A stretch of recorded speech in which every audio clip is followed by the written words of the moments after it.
Em ano de eleição, o presidente do Tribunal Superior Eleitoral, o ministro Luiz Fux, diz que quer acabar com as chamadas fake news ou notícias falsas que possam interferir no resultado das votações. Só que quando ele fala notícias falsas, ele aborda mais a questão da internet, como se só a internet produzisse notícias falsas. E qual é o critério de deduzir que aquela notícia é falsa ou não? Só sei que ele quer até colocar na cadeia e também tomar os bens das pessoas que supostamente produzirem notícias falsas. Vários especialistas em comunicação nos ajudam agora a compreender os perigos que podem envolver essa história de acabar com as fake news.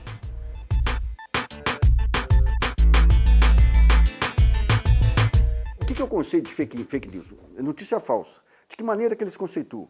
Toda notícia falsa que vem das redes sociais, não vem dos jornais. Se você tentar legislar o que é verdade e o que é mentira, é o fim da democracia. A capacidade de você ter um contraponto efetivo à mídia hegemônica surgiu com a internet. A única arma que os blogs têm, quem não está na grande imprensa, é a credibilidade. A grande imprensa pode mentir, pode aprontar, ela tem uma marca consolidada, tem um público que já acredita nela. Há alguns anos atrás, William Vac não teria sido mandado embora da Globo por causa de racismo.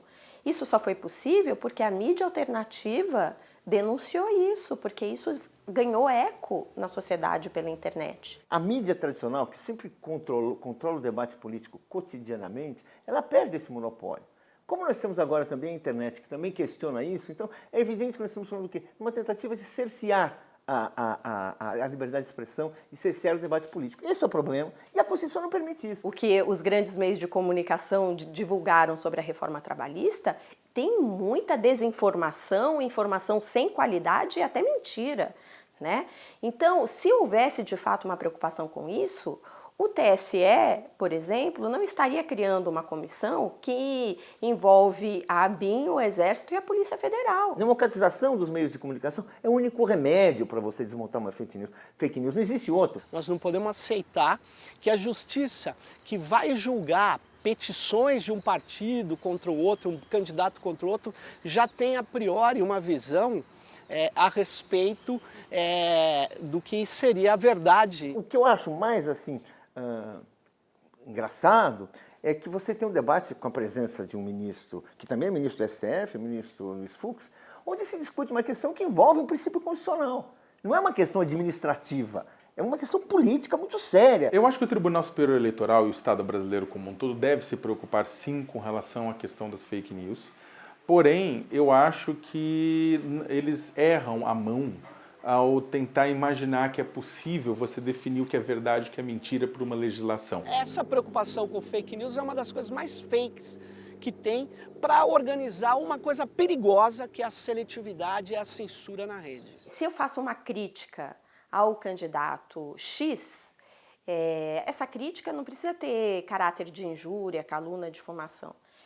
Ele pode dizer que essa crítica, sem um fato comprovado, é uma fake news, pode entrar com processo judicial, porque é o que eles estão propondo, só que em 24 horas essa minha notícia pode ser retirada do ar. Há casos em eleições passadas em que a Justiça Eleitoral decidiu fechar uma rádio por 48 horas inteira, desligar a rádio por 48 horas, porque considerou que a rádio estava tendendo a um candidato. Isso é um negócio gravíssimo. E isso acontece aos montes no interior. Blogs são censurados, páginas no Facebook são censuradas, rádios são censuradas, TVs são censuradas. E a gente fica sabendo pouco disso nos grandes centros. A fake news vai incidir sobre o jornalismo da Globo, sobre a revista Veja? Então, essa que é a questão. Você, ao definir o que é fake news, você faz, na verdade, uma ação seletiva contra determinadas forças políticas, pensamento político. Essa seletividade, ela é fruto de uma época que a gente está vivendo.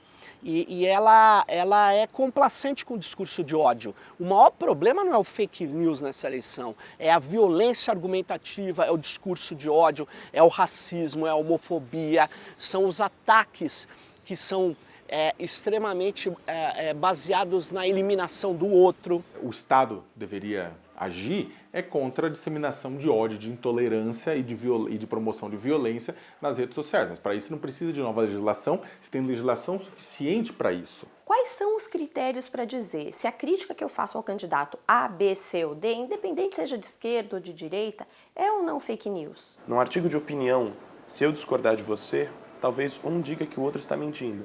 E aí vai a Polícia Federal, o Ministério Público Federal e a Justiça Eleitoral vão decidir quem tem razão e quem não tem. A outra parte pode ser considerada fake news e isso é removido. E a sociedade deixa de saber. Quem se prejudica com isso é a sociedade, em primeiro lugar, porque vai perder um pouco da pluralidade que a internet conseguiu conferir ao espaço de circulação de informação, e são exatamente as vozes silenciadas historicamente que conseguiram ter uma brecha, né, nessa guerra midiática de poder colocar a sua informação, de fazer o contraponto. O que me preocupa é o jornalismo feito por blogs independentes, por repórteres de rádios pequenas, que pode não ser aquilo que a gente chama de investigativo, essa imagem que a gente tem, mas é um jornalismo de um profundo interesse público.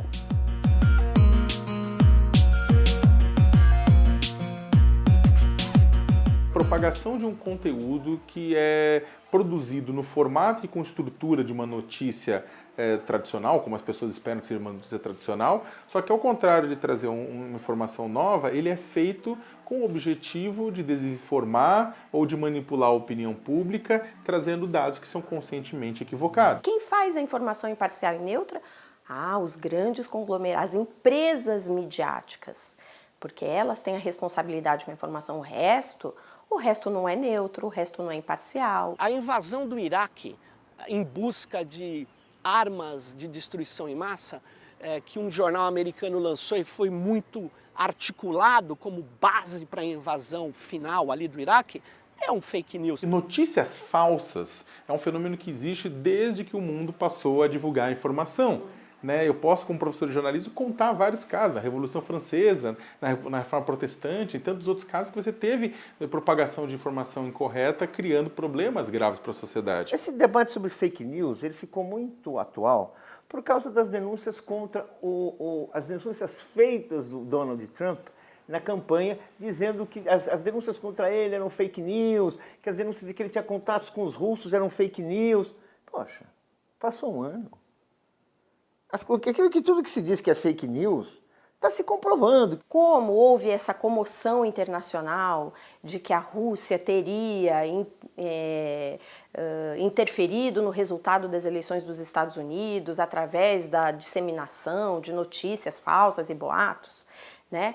Eles estão querendo fazer isso para dizer assim, olha, aqui no Brasil não houve interferência, o resultado da eleição é reflexo da vontade popular, porque não houve interferência de notícias falsas.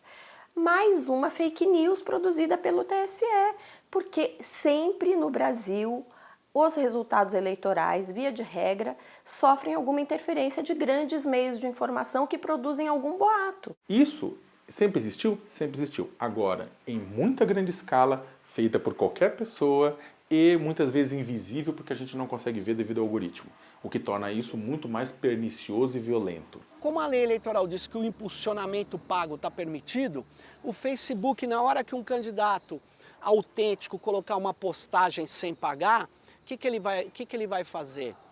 O Facebook vai bloquear a visualização dessa postagem. Então ele vai ter 25 caras vendo, 50 caras vendo. Agora, se ele pagar, e pagar bastante, ele vai atingir milhares e até milhões de eleitores.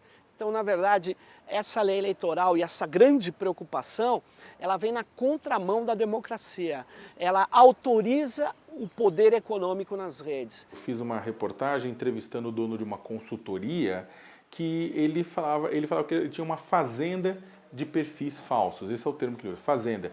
Ele tem funcionários trabalhando para ele, que são seeders, são semeadores, que tocam um grupo, cada um deles, de perfis falsos. Ele é um perfil falso, mas ele é tão bem elaborado que não é aquele perfil que fica falando mal de tal grupo político toda hora, nada disso, é um perfil que você nem percebe que ele é falso. Ele casa, ele tem cachorro, ele torce para o time de futebol, posta outras coisas, posta outros negócios e vai tendo uma vida. E aí nas eleições eles são contratados, eles fazem parte de muitas listas e aí utilizando estudos de comportamento humano, eles começam a puxar votos para aquele candidato que ele defende ou tirar votos de terceiro. O nível de desenvolvimento é tão forte desses processos que muitas vezes ele defende um candidato A campanha inteira para chegar no último debate na Globo, mudar de ideia e mudar o voto dele e levar um monte de indecisos para o candidato B, sendo que ele era pago desde o começo pelo candidato B. E aí eu perguntei para essa pessoa, dá certo? Ele falou, muito. E isso é difícil você detectar, porque isso não parece um perfil falso na rede. Não é uma foto roubada de alguém, são fotos muitas vezes construídas para o computador. E a lei eleitoral, e é isso que eu queria insistir, ela vai prejudicar o candidato programático, o candidato de ideias. Esse candidato que não quer fazer a sua campanha baseada no capital, no poder econômico. Basicamente o TSE está lutando com TACAPs, né, contra um inimigo que está usando raio laser. Essa é a diferença do processo. Enquanto a discussão não é bots falsos do Twitter, a discussão não é só dessa propaganda, notícia falsa. Existe todo um elemento de manipulação que é muito, muito, muito mais complexo.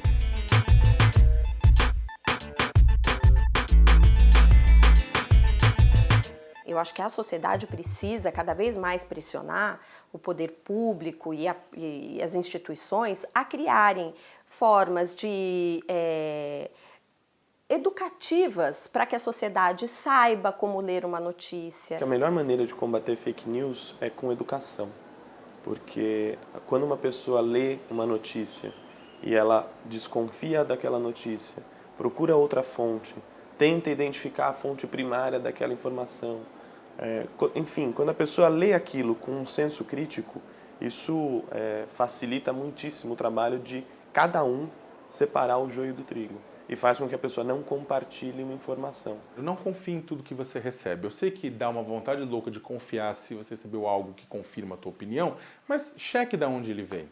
Ah, se ele vem da grande mídia é verdade? Também não. Cheque de onde vem, verifique quem está falando. Sabe, dê uma olhada, não compartilhe tendo lido apenas o título. Você pode estar, na verdade, contribuindo para passar adiante uma informação que pode ser extremamente negativa para a sociedade.